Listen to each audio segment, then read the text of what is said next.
السلام علیکم ورحمۃ اللہ وبرکاتہ۔ لرن ہولی قرآن میں خوش آمدید۔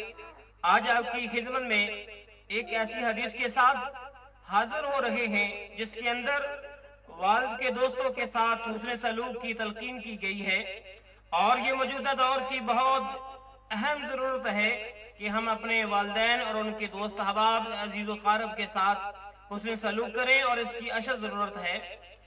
اور حدیث رسول صلی اللہ علیہ وآلہ وسلم پڑھتے ہیں، آپ نے فرمایا ان ابر البر ان یصل الرجل اہل ود ابیہ۔